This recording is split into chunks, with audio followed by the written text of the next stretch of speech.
version is the first translation to English from the Vulgate Latin, which was the translation from the Greek script.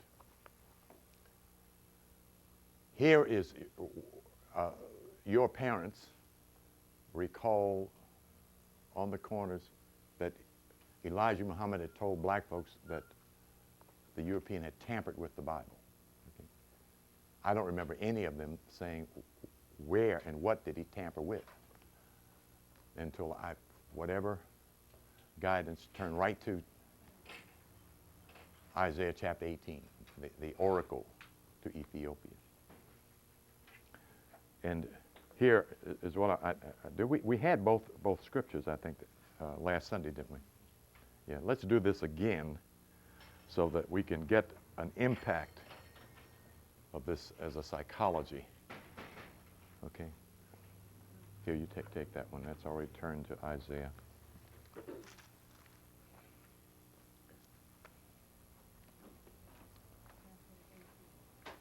Yeah, 18 verses 1 and 2.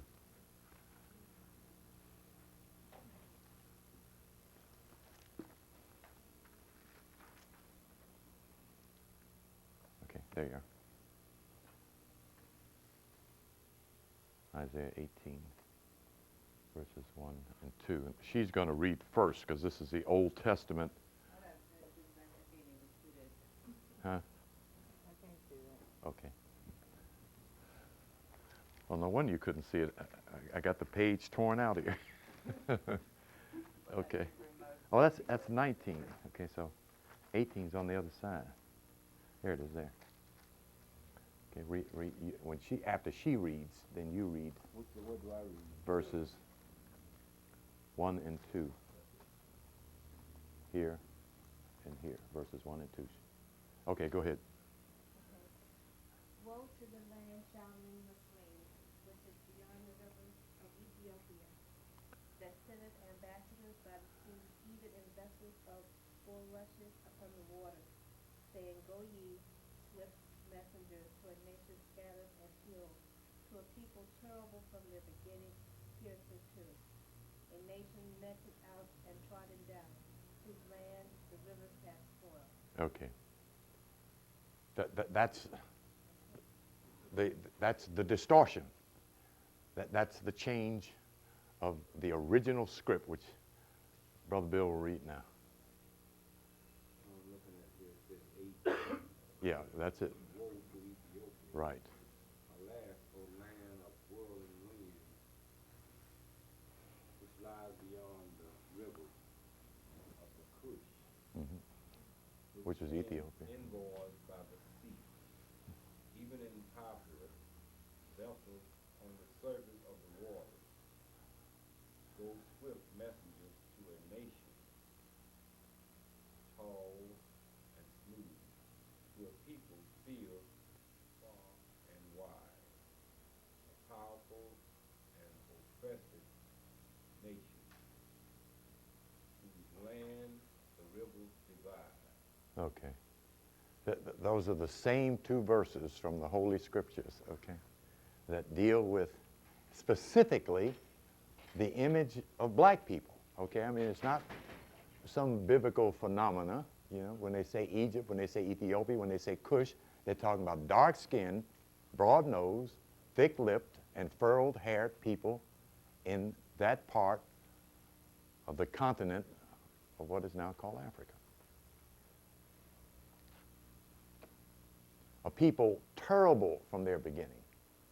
You know, it is a moralization of, you know, the white minister was not going to get up in the pulpit and say to a powerful and oppressive people. That's frightening. The Europeans were already frightened of black family in Europe. That was part of the problem. They respected the African both out of fear and accomplishment. If you read The Golden Age of the Moors, Dana Drew's chapter talks about when this psychology was to be reversed what is called Manichaeistic racism, racism by color. Okay, that was her doing. She started that. See? So they changed the paintings of the devil and Jesus and Mary, the devil from red to black. And they changed Madonna and Child from black to white. Okay. This was before the expulsion. This is what got this horde of Europeans together under one, quote, Christian banner. Could you repeat that, sir? What? A couple of paragraphs back. But they changed. Yeah, they changed the color of, the color scheme. The devil was painted red in European medieval culture. I just go get some of the old literatures and you'll see that they had red wings and red. Okay. So they were manipulating this thing that goes back here and here. We function from here, as strange as that may seem. No matter what we know intellectually and subconsciously, we function from here, this image. You see, how one sees oneself is important. Has nothing to do with vanity. Has something to do with good mental health. Okay. If you like what you see, you're going to do something good for what you see. If you don't, you're going to do something to harm it, to disturb it, to alter it. You see. The subconscious mechanism will do that. That's what's called image suicide. You see. Failing is suicide. If a child is under the impression that his or her parents don't like them, they will do things that will disappoint their parents and ruin their lives so that it fits this twisted idea of I'm no good, I'm not worth anything. You know, particularly if parents tell children that. And parents do tell children that. Strange as that sounds, in 1996, that kind of ignorance is still going on. Okay, give me my Bible back, brother. Thank you.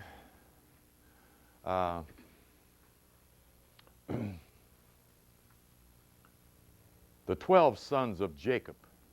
Let me go ahead and do this. This is dry, a bit dry. I almost decided not to do it there in a moment's wink of my mind. And let me go right on and do this so you all have it here. Be sure. Oh, did anybody read Ecclesiastes Chapter 12? Does anybody remember me asking you to? Oh, you did read it? Good, okay. All right. That's the scripture that's highlighted in the Masonic Bible. It'll have the compass and the square on it. Okay. Now, I wanted you to read that and then ask me, well, what the hell does it mean? All right. Right, okay.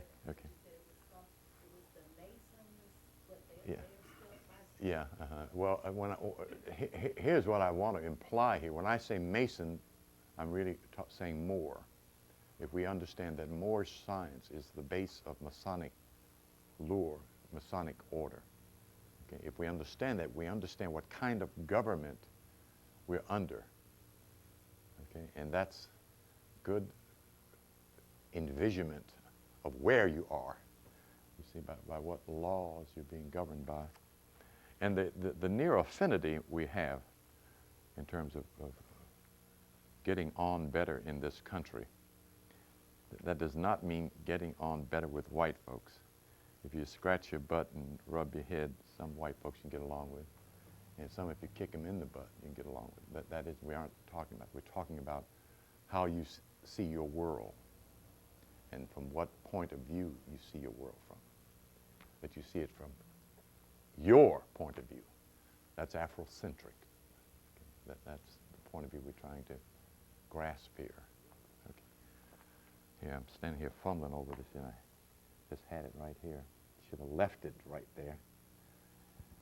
Okay.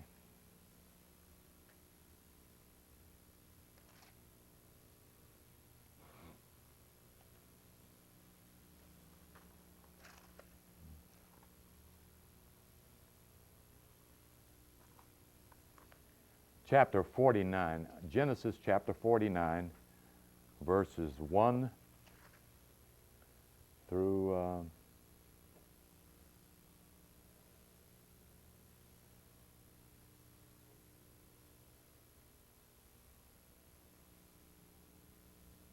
27. Wow.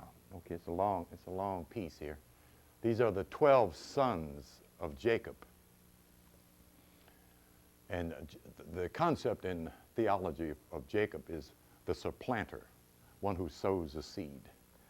That's supposedly Jacob. But remember, Jacob's name was changed to Israel, and then was born out of this allegorical story again, the Israelites. And we got a whole group of black folks that have found themselves descendants of Israel and the Israelites, and the house of Judah and the house of Solomon and so forth. And that's okay. If we realize that this lineage of people came out of Chaldee, Kuz, which is Ethiopia, into the territory now called Africa, are the same people. So if they want to be, or if you want to be Hebrew or Israelite, it's fine. Just know what you're talking about. That's my emphasis. That's all I'm trying to do here. I'm not trying to bring belief system to light here.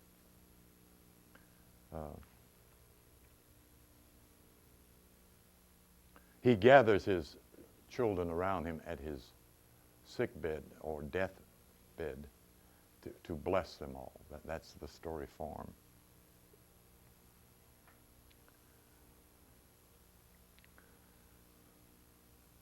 Gather together and hear, O sons of Jacob, and listen to Israel, your father. Okay, and as you recall, that this is the breakdown of the meaning of Israel.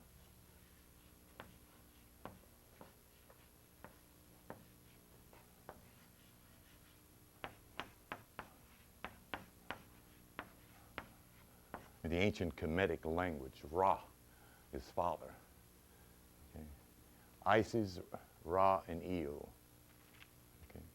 So we're talking about a concept now, not a person. Okay. The embodiment of principle is what allegory and mythology represents. Okay. But when you strip back the personage of, you have the principle of. And that's what we're trying to understand with astrology, the principles that function. So the concept Israel indicates, just as the 12-rung ladder of Jacob is, again, the 12 aspects of the 360 degrees of the zodiac. Okay?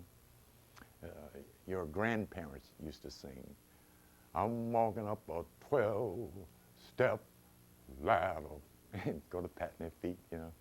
And the Moors in the Moor Science Temple sung the same song. I don't know if Drew Ali ever explained it to them. I don't know. I don't know. Nobody kept the chronicles of his doings. Nobody out of that whole group of people. Why they didn't, I don't know. Anyway. Okay, so this is how we get Israel in terms of this circle of 12. Now, the point is this, of argument in philosophical thinking. If the 12 signs of astrology are evil, as Christians are taught to believe, why didn't Jesus say he had 11 disciples or 19 disciples? You see, the constant from Genesis to Revelation is 12. Because the 12 sons of Jacob are not the only 12. Okay? Ishmael had 12 sons as well. Then the 12 disciples and the 12 pearly gates. Okay. Revelations is filled up with 12. We're going to peek through that in the latter part of the discussion here. I'm going to belabor this point here so that you'll have, but I want you to read this. Okay. You'll be amazed how much you understand if you just sit down with what information you have and read it. Then it kind of comes together. Okay? in your own mind. Judah is a lion's whelp. From the prey, my son, you have gone up. He crouches, he lies down as a lion. Does anybody know what birth sign that is? Kind of clear there, huh? Okay. And if you look at the Leo personality, they have this lion's whelp right in here, this nose, eyes, eyebrow thing right in here. You'll see Leo in there. Unless, unless the rising or ascendant takes priority over features, because the ascendant governs personality. Okay. So it is not. Then a lot of Leo women with a lot of hair, they will do their mane, but they will get it out there. There's a sense of majesticism in the characters of the 30 degrees of Leo. They feel like they should be running stuff. You know? They just feel that. I mean, just a feeling, you know. And they usually do. You know, they usually get a husband or vice versa who likes that kind of character and personality. You know, sort of fits. But there's quite the strength of this personality that knows what it's doing and can be classified, as I've explained every time I do a Leo's chart. You're lucky. You know, go for it. You know, I have a great story to tell about a Leo I know, and I'm going to tell it because it's such a phenomenon. This young person needs a car, needs something, and I explained, you know, I'll do your chart and then give you your numbers, and then just ask your spirit, you know. So they did. They asked their spirit, and the spirit gave them a number that I had given them in the delineation of the chart. The number played 4 times. You know, that's atypical of, quote, Leo luck. You know, I mean, it doesn't happen every time, but it surely happens. You know, if you want to consider somebody lucky, wouldn't you say that was lucky? You know, but it isn't luck. It's the upward climb of one's cycle of good fortune. But when you direct it towards something, you see, and what gets you there in achievement is confidence in yourself. You got to believe in yourself on this planet. You got to. You got to believe in yourself. Otherwise, you're standing back doing, well, I almost had it. I almost got it. I don't like to tell, I almost had the job. you know. We function by our psychology, our thinking gets us there. I'm going to have a great day today. I'm going to sell $500 worth of stuff. And go out there and sell $489 worth. You know, that's psychology. You know, you draw people with your energy, with your thoughts, with your own individuated power. And you get there by the same power. It draws and it guides. But you got to turn on the switch that says, yes, I want it. And go to gulping and drooling, looking like the vampires. I got to have that car. You know? I mean, that's where we are. We're on a desire planet. It functions by desire. And you have to focus your desire. If it's scattered all over everywhere, you're not going to get but bits and pieces. Okay, I'm going to try to get through these here. I don't want to stop and do a whole thing on them. I'm too speculative. Okay. Zebulon, the second one, dwells at the seashore, and he shall be a haven for ships, and his flank shall be toward Sidon. Zebulon shall dwell at the seashore, and he shall be a haven for ships, and his flank shall be toward Sidon. Let me see what that says in the, that reads a little bit different in this one here, Genesis 49. I should have done this the first class or two, but I decided to just put it off. Sagittarius, procrastination. till later. We'll do it later. We'll do it later. 49:13. Zebulun shall dwell at the haven of the sea, and he shall be for a haven of ships, and his border shall be unto Zidon. Okay, that's where we are right now.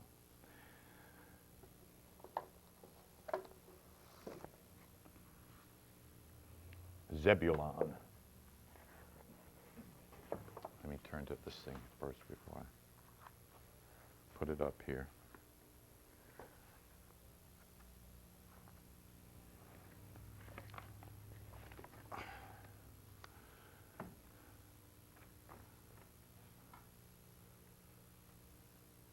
Zebulun is Cancer. Cancer, the crab, which is a very interesting sea animal. This is the animal that does several things. One of them, it digs wells. I don't know if you knew that. And of course, the major Cancerian in the Bible, if anybody knows the Old Testament at all, do you know who was the big well digger that had a brother? In fact, he had a twin brother. We just got through talking about him. Jacob? Yes. And who was his brother? Esau, right. Jacob and Esau. Jacob was a big well digger. And now here's the interesting thing about this. Jacob and Esau are twins. Esau is the one that was hairy and red. Anybody ever seen a crab? Huh? What color is the crab? Thank you. Okay. But it's Jacob who is pronounced in the story form because of what? What happened? Who was the firstborn? Esau, right? But who gets the inheritance, the blessing? Why? Something very peculiar that we really don't understand the psychology of a group of people as well as an individual. He sold something. He sold his birthright. Okay. Sold his birthright to his brother. Yes. On whose advice? Right. Isn't that interesting? Because Cancer governs what sign? Is the sign of what? The mother. The whole ordeal of Esau getting swindled by Jacob had nothing to do with Jacob. It was the mother plotting this whole change of ideas because she favored Jacob. Very interesting kind of ordeal. And the other verification of this Cancerian behavior is this consistency of Jacob digging wells. You see? Yeah, very, very, very interesting, very Cancerian. And of course, the other classic character of Cancer is this clinging aspect. As the crab grabs something, it doesn't let it go. You'd have to cut the claw off.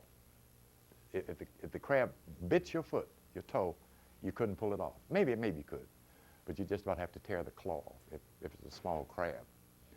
This clinging, possessing, holding on to things is very Cancerian in character. The reason I keep emphasizing this is to show you this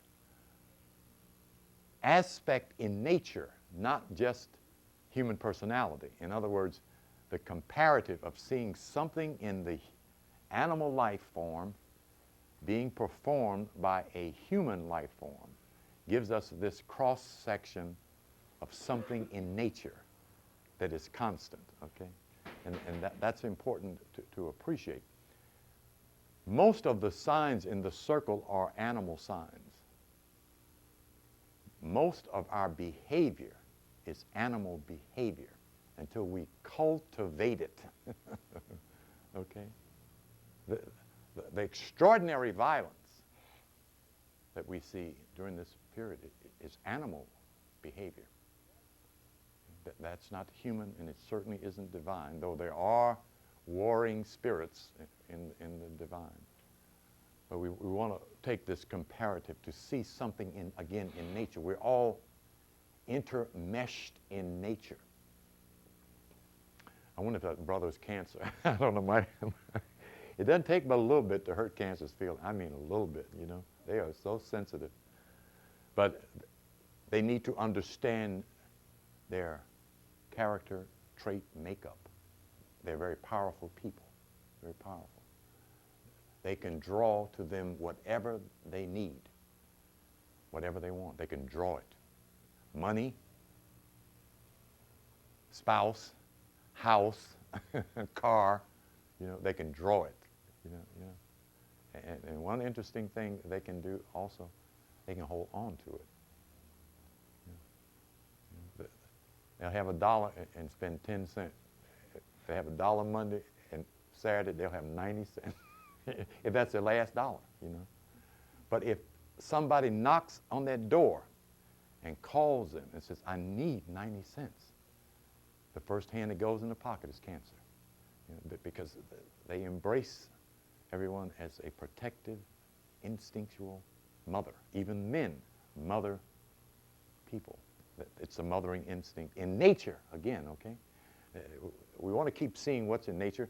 That's where we get over this male-female aspect that this culture tends to try to show. There is a mothering side of nature in the male, as there's a fathering side of nature in the female. We are male and that's principle. Okay, that's what I'm trying to point out. Let me ask you one Yes. question right quick. Uh-huh. We just came to a council meeting. Mm-hmm.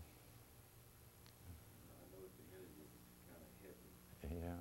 Could you elaborate briefly on it? Yeah, when I get to the moon, let me do the sign first, so I'll bring us right into that, but we're going to deal with the ruling effects of the planet moon. The glyph here is not as accurate as I could have it if I were to draw it this way. I mean, I'm still not doing a wonderful job.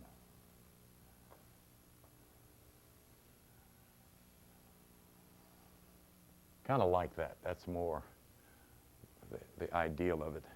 Here, I was trying to show this parallel of the breast, which is the mothering instinct of nature, because in the male, it's the chest. Usually, cancers have big chests, you know, and sensitivity is certainly in the stomach. The nurturing aspect of nature. One writer writes that the soul's first movement outward is from the womb to the breast. And the breast brings us outward in consciousness. It makes us aware that whatever we need is no longer within that warm placenta, which means place inside, that what we need is outward. So we go from the breast to reaching and grabbing. You know, any of you all parents, you know, at some point the baby gets up in your face and goes sucking on your nose. I mean, you know, they don't even know what to, but it's the hunger of nature that sends them outward to gain nourishment. Okay. The parental aspect of this sign is important because it governs home, money, food, and children. And also, when we get to the moon, we'll see it governs human relationships. It is considered the font of civilization. Now, what is really interesting, this sign is ascribed to, by some astrologers, to Africa, along with Pisces. Very interesting. And here's the other parallel. America has what symbol as its national symbol? The what? No, ma'am. What's America's national symbol? It's in New York. It's in the water. The what? Thank you. And it's a what? All right, okay. It's in the water. And it's a woman. Isn't that interesting? In America, it's called what? What gender? She. Africa is called what? Mother Africa. Yeah. Isn't that interesting? Okay.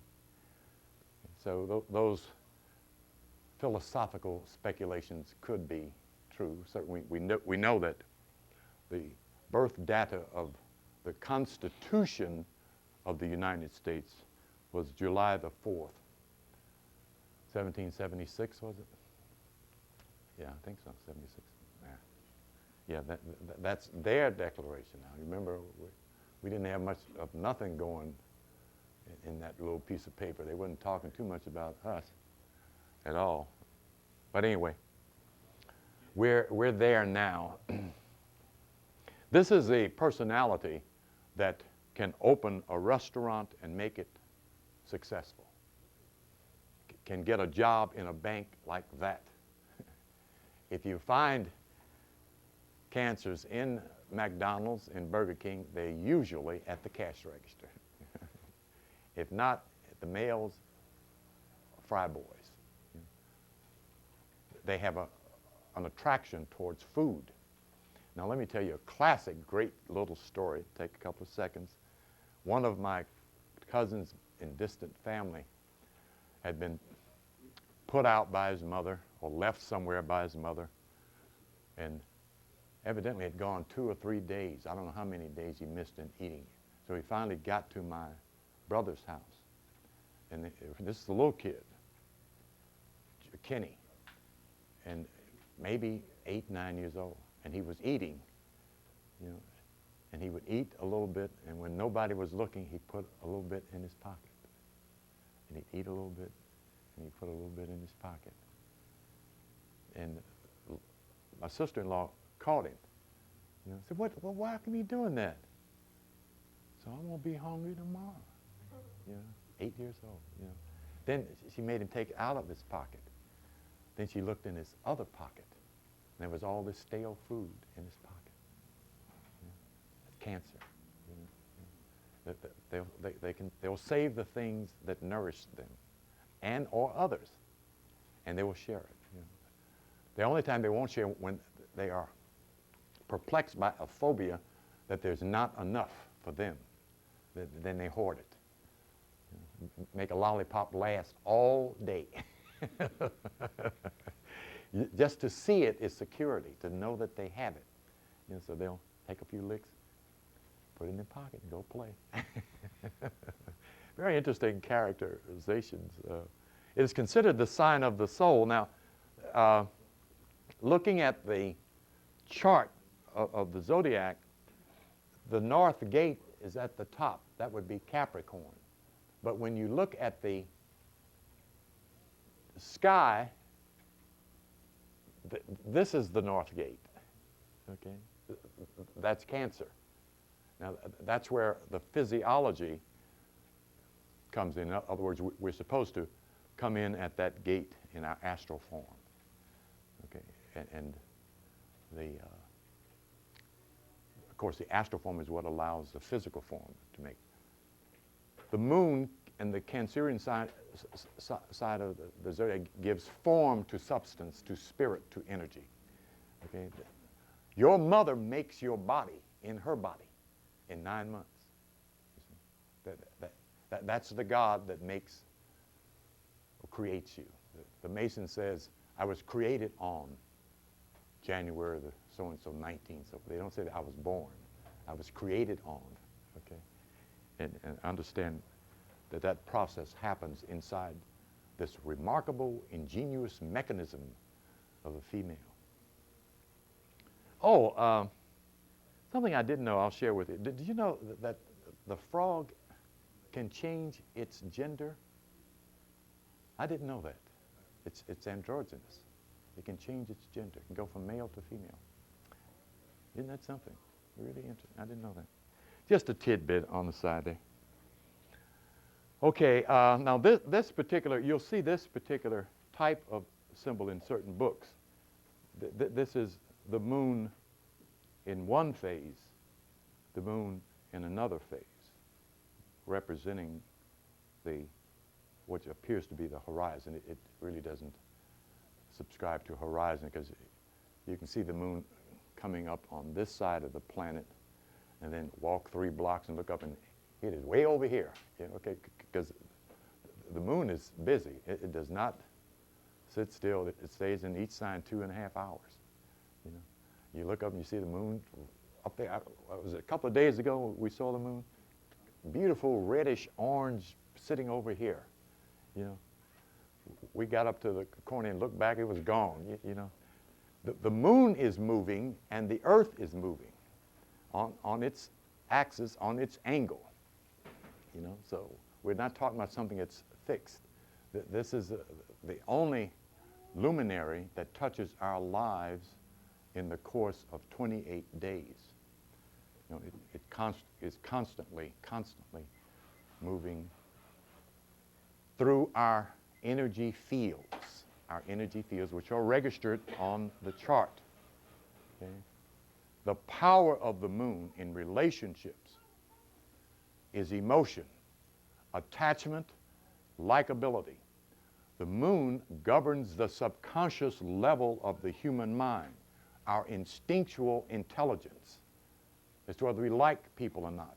The fact that you introduced yourself to someone or someone introduced you to them, and you may not notice it, but we still smell people, see if they smell right. And if they don't smell right, say, yeah, nice meeting you. We're gone. And it could be a repugnant odor, but it might be pleasing. You see? It may be sensual, because women have this chemical that they put this sensual energy out there when they're looking for a mate. The slightly repugnant and yet attractive. See? That's part of the power of the female. She's in charge of sex on planet Earth. That's her domain. Brothers ain't running that show. And the sister that thinks he is running it, she really doesn't know who she is. Okay, that's her. Nature gives her that domain to run it. This stimuli of the moon on our system, particularly our glandular system, is what gets this behavior going. The moon is the bright side and the dark side of our feeling, instinctual, emotional nature. Most of the astrologers agree this is the side that we don't show everybody right away, and the side of ourselves that we best hide even from ourselves, because this is where the violent, uncultivated side of human nature is, in the subconscious, in the abyss, where the beast comes up. Okay, that's not a big dragon with claw. No. That's subconscious thinking, subconscious impulses, crossed stuff. See? Anger, frustration, hatred, dislike, because he got on boots. Stuff that doesn't make any sense up here. That's the moon stimulus.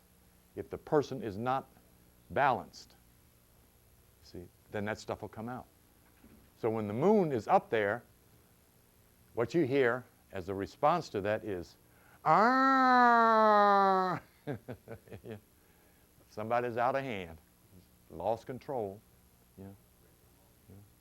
And the phenomena, of black culture is that we are just seeing this beast-like behavior in the black psyche. Killing babies, shooting people 15, 16 times, cutting folks' throat and then shooting them, 30, 40, 50 years ago, you didn't hear that about black folks. This energy is tapping on a deeper level of the dark side of the psyche. And those who yield to it have no control. It's in all of us. The beast that was, the beast that is and was and yet is not, is the subconscious of all of us that attaches itself to the ego, There is no reality in nature for each of our egos. We build these over a period of years, and we take on this performance of this ego. You see? But it's not real in nature. And when you start spiritualizing yourself, the ego knows it's about to die. And it starts doing stuff to keep you from meditating, to keep you from transforming yourself. You see? Yeah. And that's when you're sitting in, I like to mention sitting in the living room by yourself, nobody else home, quiet, and you start smelling gas, and you ain't even got a gas stove. Is there somebody at the door? You hear a creak, That's the subconscious trying to get you out of that chair. You see, because it's designed to keep you down here. Its work is on this plane. This is where the ego has a reality. It doesn't have any reality in the spirit. That's why most people are frightened when they have their first spiritual experience. The ego doesn't know where it's going, so it scares you. Oh, it's the devil! You're going to die. Anything to keep you on the three-dimensional plane. That's the beast that you have to deal with. That's the one that will make you lose your job, your man, your woman, your money, your clothes. The ego, attached to the subconscious mind. Most people are shot, beat up, killed. The brother who turned on this brother with a wrench day before yesterday, is something that brother said. And the way he said it, that ain't coming across the news. And I'm really wondering if that's cancer. This brother's face showed all these emotions, even after the trial, and he didn't plead guilty or innocent. No contest, he didn't plead anything. But his emotion is very heavy on his face, But it's something he said. See? And this saying to the ego is what punctures it. See? Striking the ego. The ego will fight, man. In a minute, at the drop of a hat, about a drop of the hat. Brother in the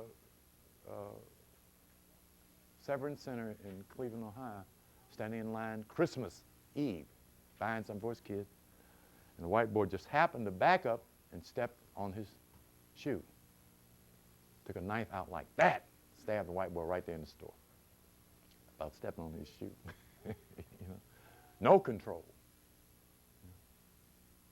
He didn't even get a chance to take a deep breath, which would have got him out of a whole world. I mean, that took him into a whole world. Jail is hell. So this remarkable energy is transmutated. This is not the moon's drive.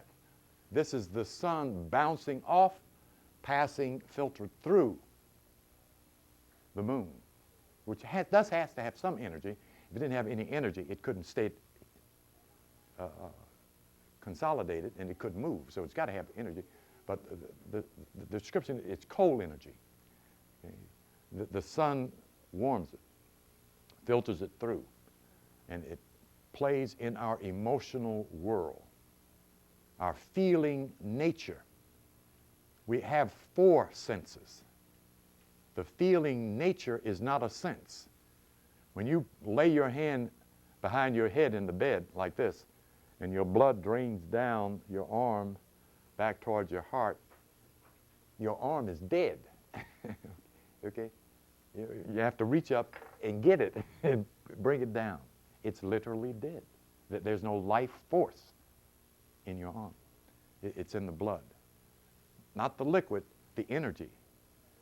And you can tell that when you withdraw your consciousness from your body. Your body mechanism is then dead. See? The soul has feeling nature, not the body. The body profits nothing, is what that means. It truly is a temple, a vessel, a vehicle. It can't move itself. The soul moves the body through the mind. Okay. Cancer, again, about money. Virtually a love of money. And that's healthy. I want us to understand that. To love something is healthy. To lust after it is what gets us in trouble. The lust of money. Not the love of money. Okay. The cell salt that's very crucial to the Cancerian body, not any more than any other, is calcium fluoride. And what's important about this particular cell salt, when it's deficient in particularly the Cancerian body, it creates phobias for the Cancerian about failure and loss. Okay? That's biochemical deficiency. But remember, our thinking mechanism is a biochemical nerve center. That's what this is. This is a nerve center, this brain of ours, where the Cancerian can become so phobic that they literally think that they're going to, A, lose their business, lose their job, that somebody's breaking in the house. All that stuff happens in the Cancerian mentality about the things that they have. Their health is so important to their correct thinking. And this particular salt is a part of that balance of the biochemistry of the 30 degrees of cancer, not just cancer. Remember, we all have these 30 degrees. This is the area for the Cancerian's intelligence. The crab's teeth are in its stomach. I don't know of any other animal that has teeth in its stomach. When cancers hurt, they don't hurt here. They hurt here. When they are frightened, they're frightened here. When they're worried here. Not here. Leo is worried here. See? And it's really interesting if you talk or watch cancers. Another interesting example, this young lady came in the office, and me and this other brother's in the office already talking, and she come in crying. What really worries cancer. If you got a cancer husband and you want some, just go in and cry. That's all you have to do. What's wrong, baby? I ain't got no drawers or whatever. Just cry. He's gonna do something about it. He can't deal with it.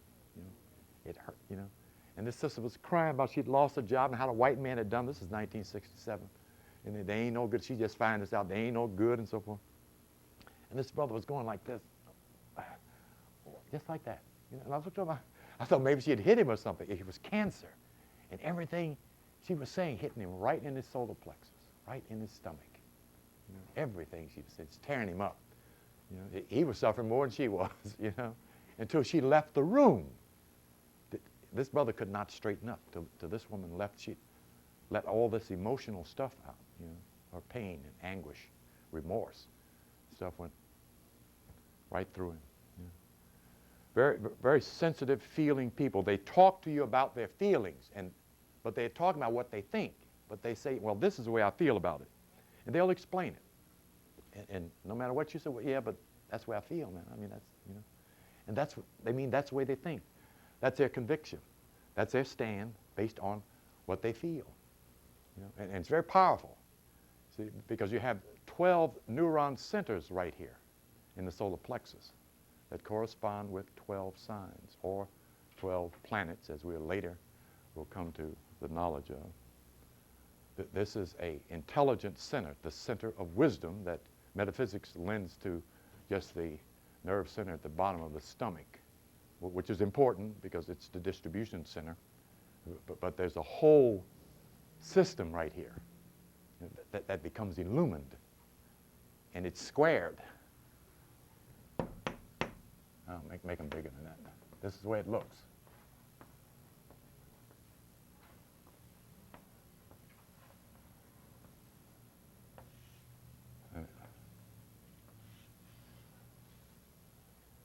That's your shield and your banner when it expands. You're squared there. Okay. the Cancerian domain. Cancer is given to the rulership. By rulership, we mean influence. Okay, again, the planets don't make us do anything, but they certainly influence our behavior, especially on the subconscious level, because 85% of human behavior is subconscious. We don't think about what we're doing. I'm not thinking about moving my hand. I'm moving my hand because I'm Gemini rising. Okay? I mentioned there the elastic fiber builder, and that's the whole venous system, or the whole elasticity of the body's organs. All of the body's organs have to maintain this rubbery quality so that it remains functional. When the venous system collapses and the blood can't go through, those areas where it can't go through die, become gangrenous. That's cancer, the dis-ease of cancer. Okay. Niacin pops it open. The only vitamin I know of that does that. Just pops it right open. It doesn't stay open because usually the blood is full of sticky, pasty, gluey sugar. We are sugar junkies in this country. 20 years ago, it was measured that the average American was eating 100 pounds of sugar per year. Each American was filtering 100 pounds of sugar through his and her body every year. You know, we are literally walking sugar bags, you know. And it ain't funny because it depletes stuff. That's a herbicide. It robs the body of its natural nutrients, vitamin B and C, and certainly, most especially, the minerals, the cell salts. Breast, chest, stomach, spleen, and pancreas, the digestive assimilation system for food, again, in this given area. I keep here, I should have my hand up here. This is where the stomach is. When you grab here and it hurts, that's not your stomach hurt, that's your colon. Okay. But, oh, I got a stomach ache. Oh. No, it ain't. You know, that's old waste moving around, trying to loosen itself. A lot of times it really isn't sick. It's just dead stuff moving in the colon.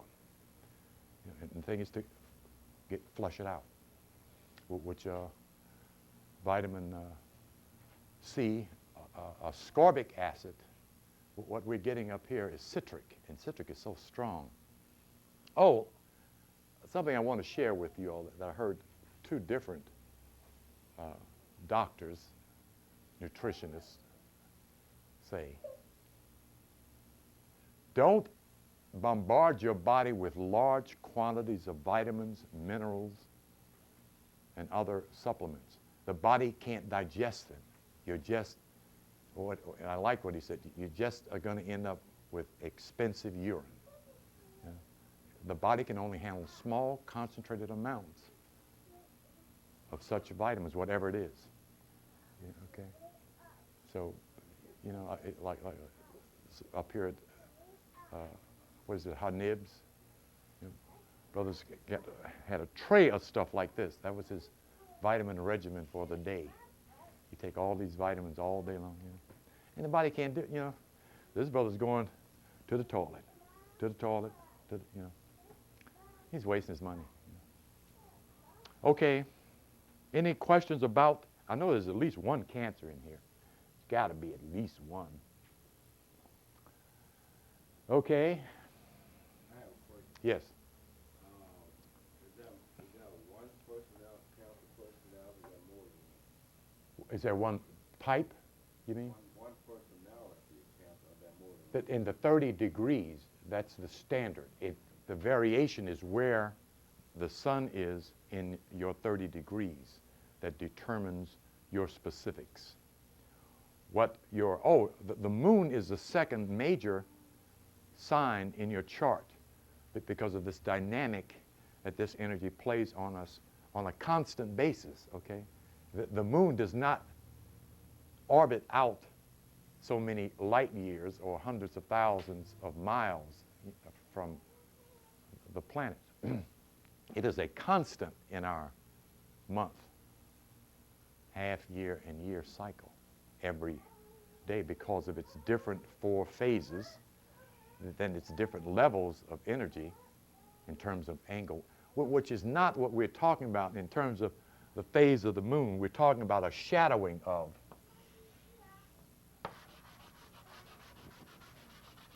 That's what we're talking about when we talk about a phase. We can only see that much of the moon, okay, based on a shadow, not a planet, not other energy, not other asteroids, just the shadowing of the moons gives this fingernail tip quality to this fine design crescent in the sky. That's still a full moon, you see, but the problem of, again, shadowing, you know, okay? But the energy is pretty much the same. The highlight of the moon's position in your chart is determined by what is in triangular aspect to. And not this is that it's in your sign in relationship to what other planets, which we'll get to. Once you all get this book, I need some people in here who all have the same book, okay? I only got 1 copy today. He's got some more copies coming in. So this is class 4. So y'all should be able to handle $14.95. Okay, good book because it's clear, well explained, big pictures, keep you entertained. You know, some writers write so small, you know, makes it work on top of work. Okay. But it's a good book to have. Okay, that's about the gist of the personality aspect of Cancer. The sign of the soul is given in the metaphysics of astrology. And remember that astrology has a spiritual philosophy as well as we're talking about body science, okay? I want you all, and some of you already know this, but I want you, those who don't, to know this.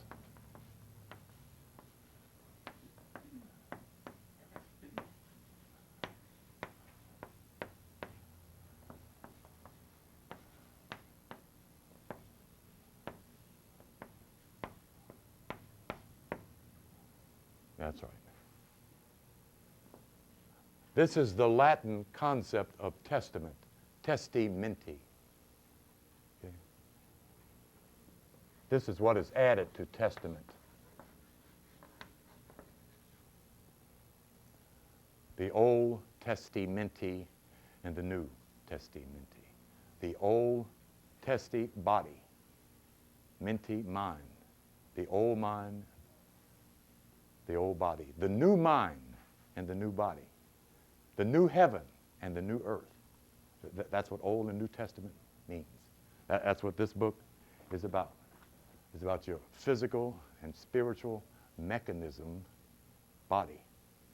Okay, now I know that bothers some of you Christians. I've seen Jesus jump in there and, wait a minute.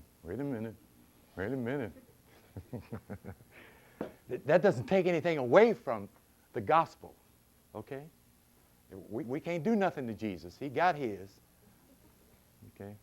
But we can't do nothing to the idea of Christ consciousness, see? The central theme of this book is Godhood. That's what this book is about. This aspect of it is on the way to Godhood. Okay? From Adam to Christ.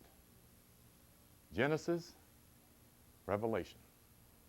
The revelation of yourself. Christ within you, your expectant glory. That's what the book's talking about. The fundamentalists tell you it's about Jesus and salvation, and it is. The metaphysical school tells you it's about your mind, your divinity, your spirituality, and your prosperity, and it is.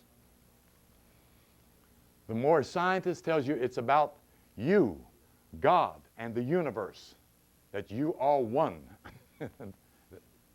And it's true. See? So nothing is diminished, you see.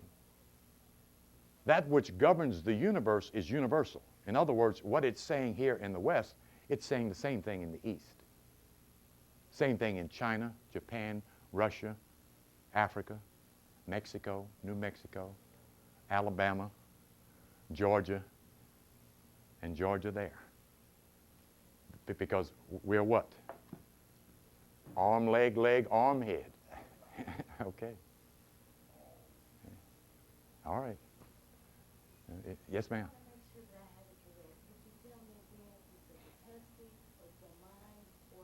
Testicles, body.